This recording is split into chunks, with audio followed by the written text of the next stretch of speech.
Hello, everyone, and welcome to the Your Mark on the World show. I'm your host, Devin Thorpe, and we're producing this episode for Forbes, where I'm a contributor covering social entrepreneurship and impact investing. We're excited to have with us a really august expert panel on Regulation A. This was this was passed by Congress in 2012, signed by the President over 3 years ago. Finally, in the last 2 weeks, the SEC has promulgated rules for Regulation A, and we're excited to talk about the implications of this exciting new regulation for really increasing access to the capital markets for entrepreneurial companies. And we've assembled an impressive group. We've got Richard Swart from UC Berkeley, along with Samuel Guzik from Guzik and Associates, and Sara Hanks of CrowdCheck. Thank you all for joining me this morning. It's really an honor and a pleasure to have you. Thank you. Thank you. Richard, why don't you just take a minute and just put this discussion in a little bit of context for us, if you would. Well, that's 1 minute. Okay, let's see what I can do here. The IPO markets have been struggling. The number of listed companies has been collapsing. The access to capital across the country has been in a tailspin. Banks aren't lending. Basically, we have an economic crisis. The Jobs Act is not going to be the solution to everything, but I'm quite excited that the new Reg A Plus is going to allow firms to raise up to $50 million. It is going to increase liquidity. It's going to increase job creation. So this is actually, in my mind, one of the most substantial things to come out of the Jobs Act. And if I were to make a bet, I'd say this will have a much larger and lasting impact than Title III will, whenever Title III gets passed.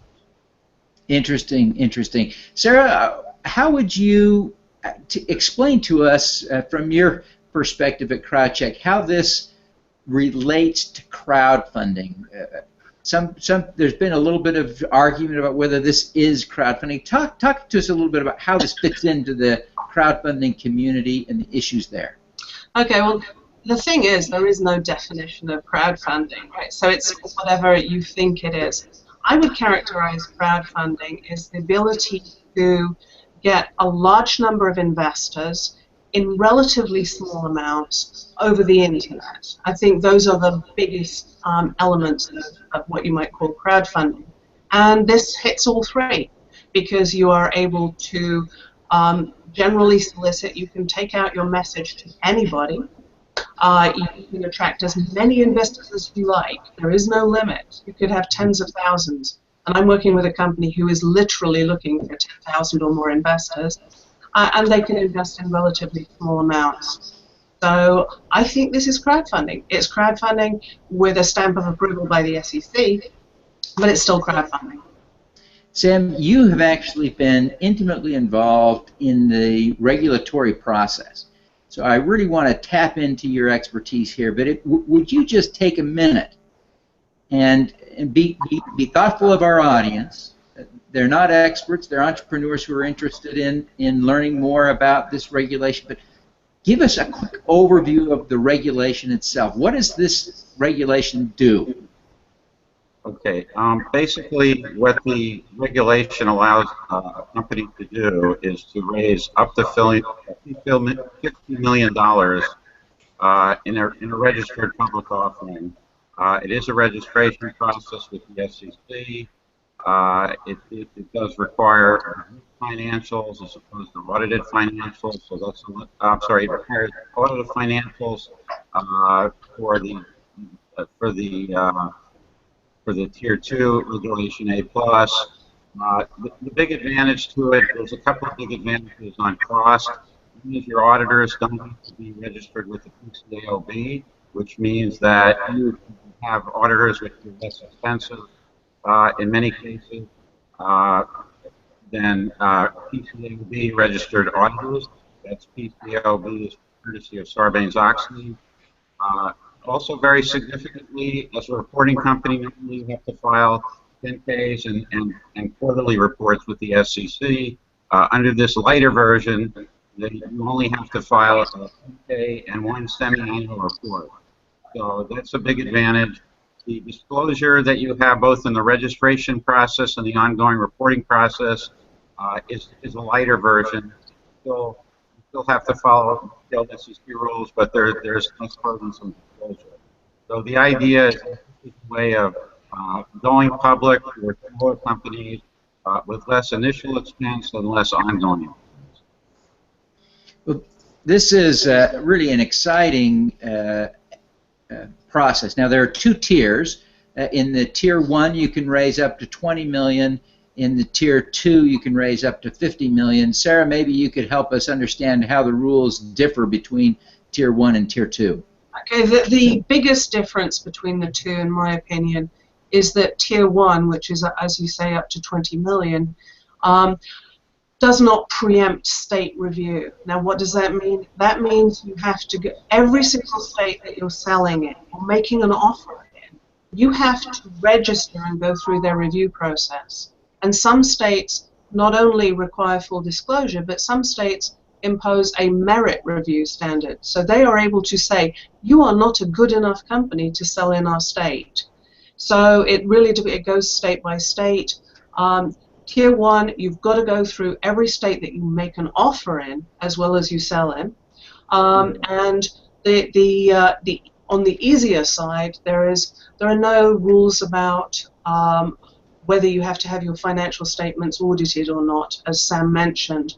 Tier 2, higher number of dollars can be raised. The price you pay for that is, number one, you have to have your audited financials, and not only do they have to be audited, but they have to be in a very specific form that is required by the SEC according to Regulation SX.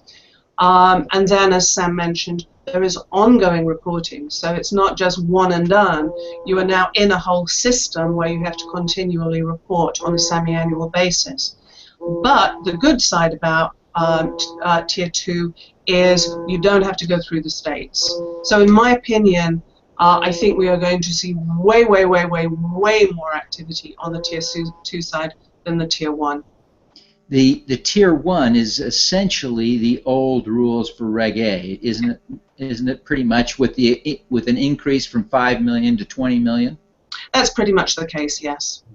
So, Sam, tell us a little bit more about, I want to understand, I think everyone wants to understand, when you go out with a Reg A offering now, either, and address both Tier 1 and Tier 2, will you become a public company, and if so, where will the shares trade? If you're not public, how do you get public from there? Okay, well, Tier 1 and Tier 2 are very different animals, and as you correctly observed, Tier 1 is basically the original Reg A Plus that's been around since 1936 and hasn't been used well, which is why Congress passed Title IV of the Jobs Act. So Tier 1 has a number of difficulties. One difficulty is, on the one hand, you have the Tier 1, there's no ongoing reporting. You file, you get cleared by the SEC, you never have to file any more reports, essentially. That's great, but it doesn't make for an aftermarket. Securities investors are not going to invest if a company is opaque rather than transparent. With Tier 2, on the other hand, you will have these ongoing reporting requirements, and the benefit of that is you'll have investors who are going to be interested in purchasing your shares in the aftermarket. Now, where will they trade? Well, they can trade anywhere they want. That's kind of a on eBay or Craigslist. But realistically, probably the best market most of these issuers are going to wind up is on the OTC markets, which is a three-tiered marketplace. It has a QX, which is a very high standard of listing, pretty close to listing on NASDAQ or the New York Stock Exchange. Then you have the QB, which is probably where most of these stocks are going to start. And then below that, there's a third tier, which is really for penny stocks, which don't have any particular reporting requirements.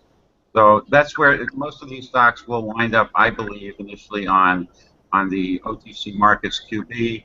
I will just mention down the road, there's a lot of activity and talk and action to have new legislation in Congress, rulemaking to create new venture exchanges that will be more suitable for these companies, both in terms of their corporate governance requirements and even the mechanics of their trading. So that's coming down the road.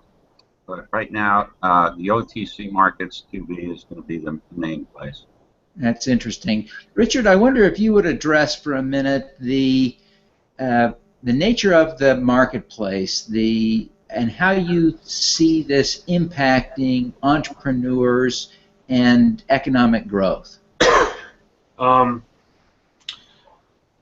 economic growth question is pretty complex, but let me try impact on entrepreneurs. So there's been sorry, my little boy's coming in here. There's been a significant decrease in number of filings and registrations, dramatic drop-off in small company IPOs. The cost for going public is so high. The cost for the legal costs, accounting costs, would be hundreds of thousands of dollars. So you're seeing a lot of companies that are simply precluded from going public. So I think the opportunity that this is going to present is to allow a lot of sort of mid-tier companies that are not necessarily wanting to go the venture capital route, but are still looking for investment activity to utilize these mechanisms. Economic and job creation, it's hard to say. Sorry, let him go someone else as I get my little boy here. Well, Sarah, why don't you pick up the ball there for a minute? Yeah, everyone's a critic, right? So, just to pick on what Richard was saying, and I think we are going to see a lot more economic activity, but I'm going to push back on one of the things that he was saying.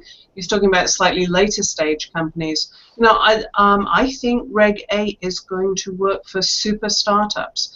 If they are willing to enter into what is in effect a long-term contract with the SEC to keep giving information, it's going to work for them.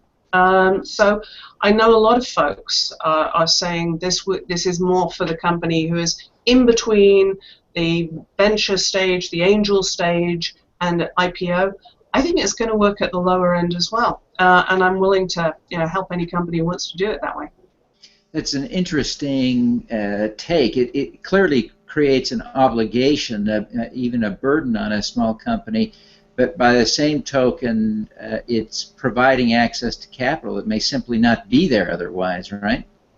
That's right, and it might be a bit of a burden, but all of us, and I speak as an owner of a startup myself, every month I am taking my QuickBooks and putting it into an Excel spreadsheet, and there's a discipline involved with doing that, that you keep an eye on how your company is progressing, and it helps you manage better. So a lot of the things that you have to report are things that you might be doing yourself as a manager of your own company anyway.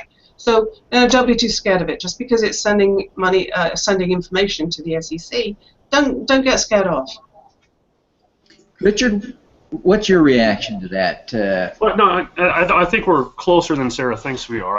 I think in the really, really early stages, as people are trying to, define their model and get the first couple of customers in the door, and the first, 6, 9, and 18 months of a startup, I don't think anyone's going to be ready to go for a $5 or $10 million raise. However, I'm not suggesting this is only for existing SMEs with, $5 million in revenue and 20 employees either. I think it will, in many ways, frankly, make Title III irrelevant. I think it's going to be used by a lot of companies in lieu of, because you're going to avoid you're going to avoid much of the caps that are sort of artificially low. You're going to be able to raise the amount of money, which is much more realistic. The ability to solicit for both unaccredited and accredited investors is phenomenally helpful. I guess I think we're debating what's the nature of small and early, as opposed to I think we're actually agreeing on the utilization.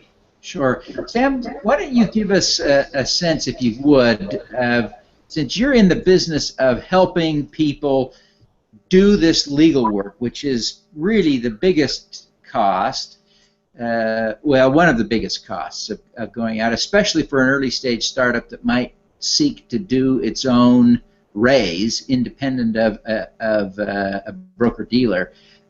How much would it cost to do a basic package for a Tier 2 sort of offering under Reg A? Okay, well, let me try to give you some parameters here.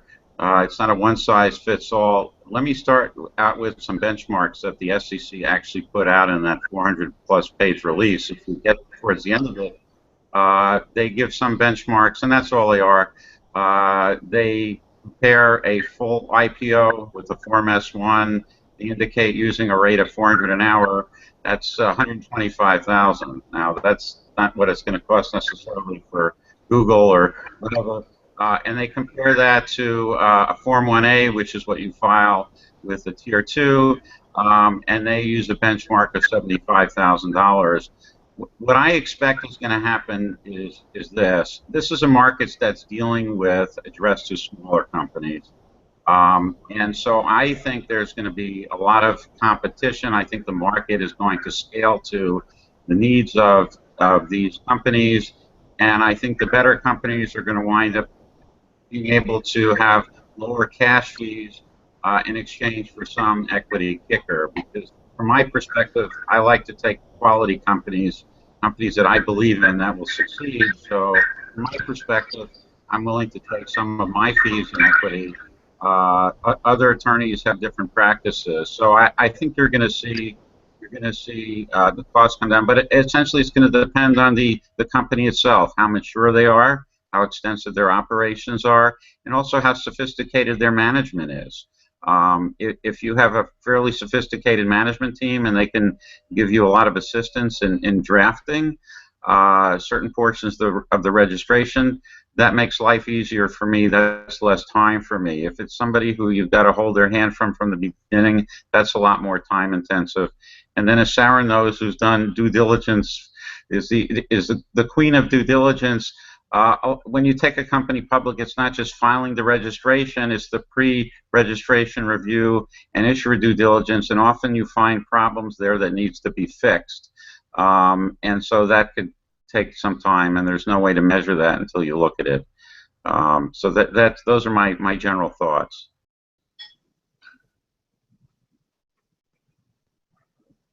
Sara, I want to just follow up with you on a couple of things here, if we could. Let's talk a little bit about the role of intermediaries. Are you seeing that, is it your anticipation that most entrepreneurs will end up using a broker-dealer or a platform that would provide, real fundraising help? Yeah, I think they will. I mean, there's one fundamental rule of the securities world that has not changed and isn't changing anytime soon, and that's that securities are sold and not bought. And I don't, on a Saturday night, I don't sit around thinking, gosh, I'd like to invest some money. What startup should I invest in? It's only when someone comes to me and says, this is an opportunity, that I deploy my money. And I don't think that's going to change very much. So I think most small companies are going to find that even though they could go it alone, they don't have to use an intermediary, and they could put up their own website and raise funds that way. Most of them are going to find that they need the help of a registered broker-dealer to get those securities into the hands of the investors. Now, you mentioned in your preliminary comments to me about this that there was a mechanism in the regulations to allow an entrepreneur to test the waters inexpensively. Help us understand what that provision is. This is incredibly important, and this is something that makes Regulation A a much better regulation or a much better law, because this is in the statute. This is why Reg A is so much better than Regulation Crowdfunding, Regulation CF. As a small company, you have the ability to go out and ask, if I were to do an offering, would anyone be interested? And you can ask it everywhere. You can just go up there and on a website, you can tweet, you can put it on Facebook, you can use social media. The rules are that you have to follow the SEC's rules, which are essentially tell people this is not an offer and that there will be an offer made by appropriate documentation later. But right up to the time you have the offering so-called qualified by the SEC, you can test the waters. And you can find out whether or not it's worth engaging the lawyers and the accountants and doing all of those things. Now, to go back to the difference between Tier 1 and Tier 2 again, it only really works with Tier 2 because going out and saying we are going to be doing an offer even though this is not the offer yet, that's actually deemed to be an offer under securities laws. And so the SEC has given an exemption from state law for that, for Tier 2, but not for Tier 1. So if you're doing a Tier 1, not only are you going to have to in future go through all of the state's review processes, even before you start asking, you're going to have to think, oh, well, I'm going to think about offering in New Mexico. Is there anything that I need to be aware of that? So it's a shame. It does cripple Tier 1 in that respect. But Test the Waters is an incredibly useful tool. You can, without a lot of money, find out if it's worth spending money. Sam, I wonder if you would take a minute and just comment on how someone would choose between Tier 1 and Tier 2, because it seems to me you could raise $1 million under either rule. Obviously, if you're going to raise more than $20 million, you're pushed to Tier 2. But otherwise, you have a choice. Help an entrepreneur make that decision. Okay, so let me give you some benchmarks here. First of all, with Tier 1, you're limited to $20 million, which is a lot of money, whereas Tier 2, you can go up to $50 million currently, and that could be raised in a couple of years. So that's important. But the most critical point is with Tier 2, as Sarah mentioned, there is preemption of state review, and that's critical. So that's going to be a real defining limitation. I think Tier 1 will only be useful for companies that are not only, but mainly for companies that are local or regional and are offering and selling in states that are friendly to securities offerings. And so I think that there will be a good fit. It'll be what I call a niche market. The other thing to consider is Tier 1 doesn't have any ongoing reporting. So if you're a company that wants to have an aftermarket, that's a problem. So I think where you might find a good fit, for example, Tier 1 in the right state or states is, let's say, in real estate, where investors are accustomed to getting a report once a year from the company, and so they can get those reports, but they're not really interested in the liquidity, but it gives the company the opportunity to, when they sell these securities and get investors, to go to both unaccredited and accredited investors and have a large number of these. And we saw this was the model that Fundrise used when they started out in Washington, D.C. and Maryland and Virginia, and they've since moved on. So it may be a good fit for certain niche companies. It will be used, but by a very small percentage relative to Tier 2. So if you're looking for an active secondary, you're going to go to Tier 2. If you're going to go broadly, you're going to go to Tier 2. That's going to be most companies. But you can raise any amount of money up to the Tier 2 cap. So you could raise $500,000. You could raise $2 million under Tier 2, correct? You can raise any amount, and there's no minimum for either Tier 1 or Tier 2. So you can use either one. If you're going to go on those $2 million, you can use either one. The only limit you have is that aggregate limit. Tier 1, $20 million. Tier 2, $50 million. This has really been a great discussion. I wonder, Richard, if you have any final thoughts on what you think this change portends for crowdfunding and for Title III of the Jobs Act, and how that this compares, and how those markets will operate once the crowdfunding Title III is fully implemented. I'm becoming more and more pessimistic about Title III, and despite the not so secret knowledge that Congress intends to act to make some modifications, and I don't see Title III having significant benefit unless they make some dramatic changes to the reporting and the compliance costs. Just the costs are so high for the amount of capital that is so low. And what I'm seeing is, especially if you look at the equity nets and the OurCrowds and some of the larger platforms, we're seeing people raising substantial amounts of money relatively quickly for equity crowdfunding. Multiple $1 million raises closing in a week. One $4 million round closed in 23 hours. So with the right syndication, the right due diligence, the right teams, I think we're seeing investor demand for these assets, and I think you're going to see a very robust Title IV market emerge. I don't want to say Title III is irrelevant, but I still think that, given the rate of growth and the increase in capitalization of a lot of the high growth companies that we're seeing, they're going to really quickly max out the benefit of the Title III, the regulation crowdfunding, and they're really going to want to look at larger offerings. I'll be surprised if Title IV doesn't, in effect, accomplish many of the goals that Congress had with the Jobs Act.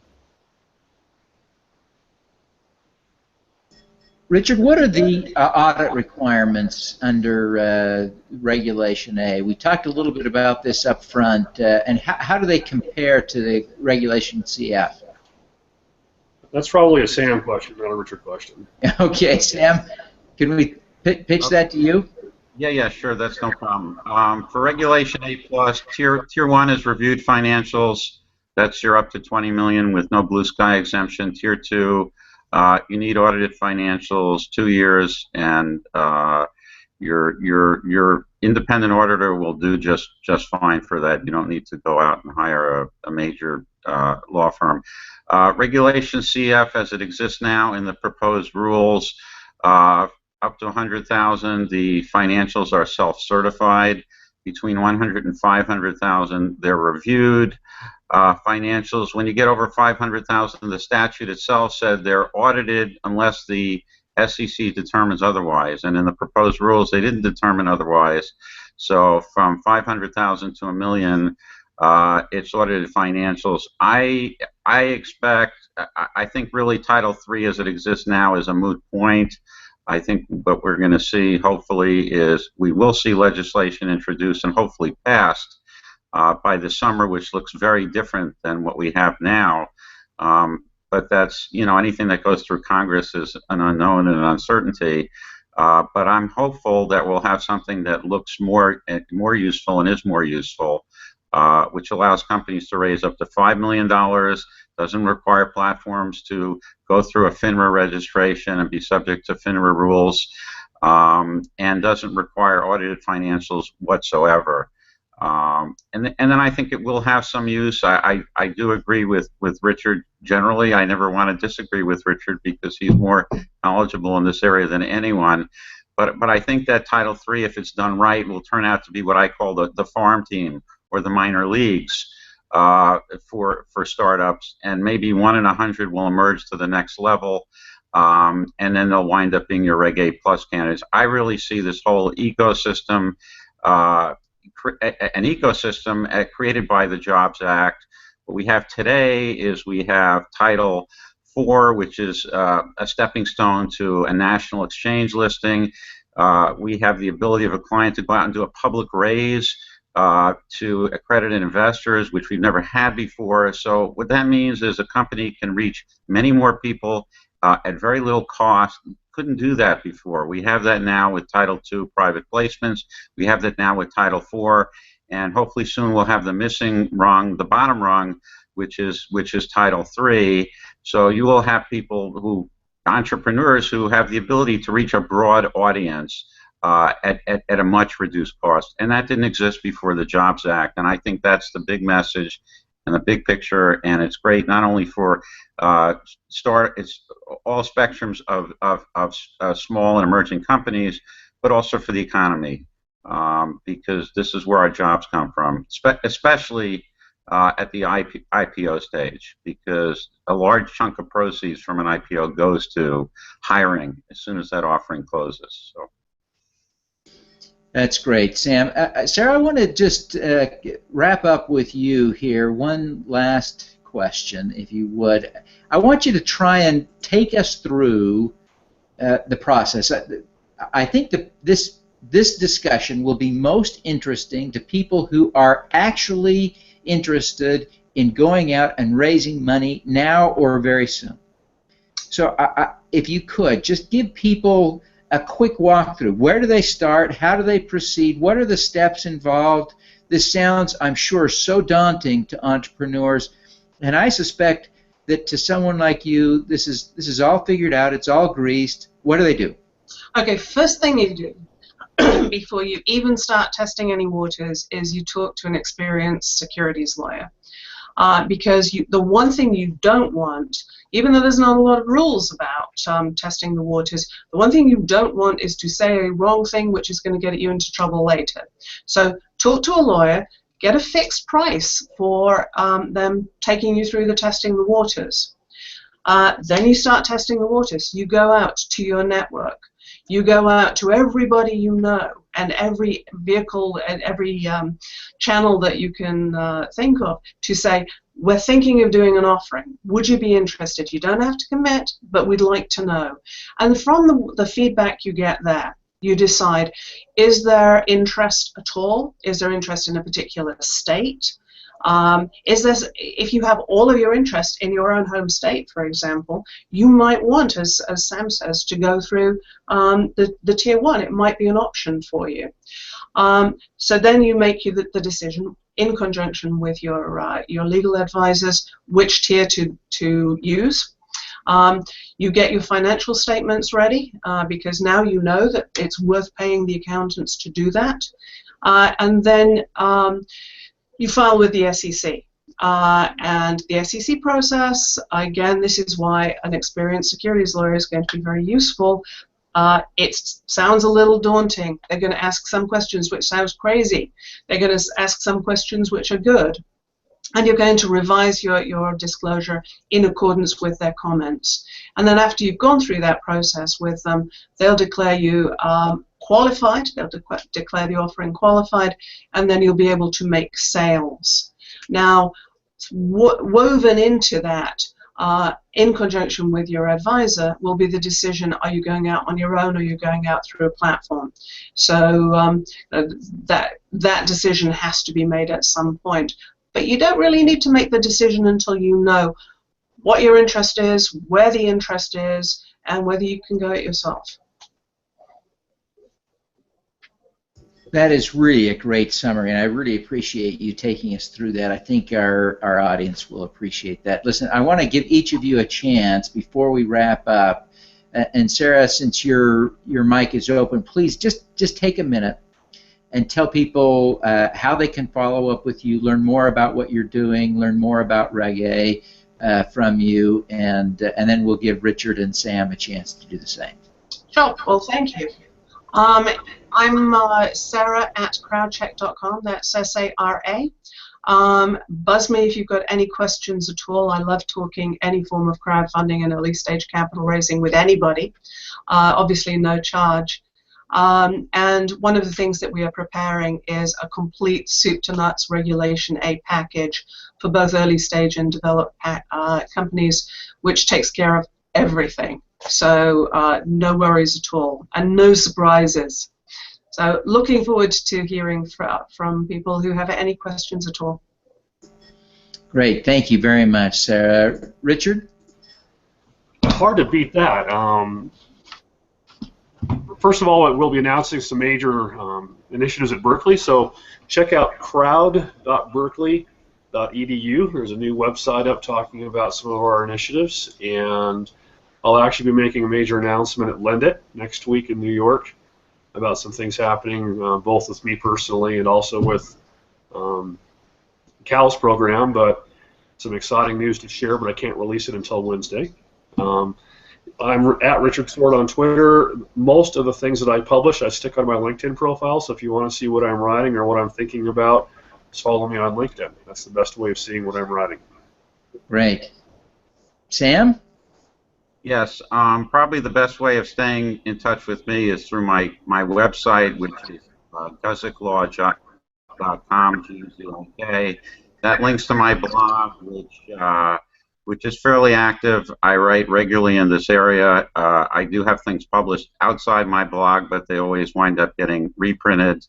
Most recently, I'm going to be mentioned in The Economist today, tomorrow in the hardcover. So anything that happens will wind up on my blog, and I'm happy to hear from all companies from startup on up and work with them in any way they desire. Well, I want to thank all of you for taking the time time to be with me today. This has been a great discussion, and I want to wish all of you great success in your efforts to help entrepreneurs raise the capital they need to be successful. Thank you. Thank you, Devin. All righty, let's do some good. Thank you.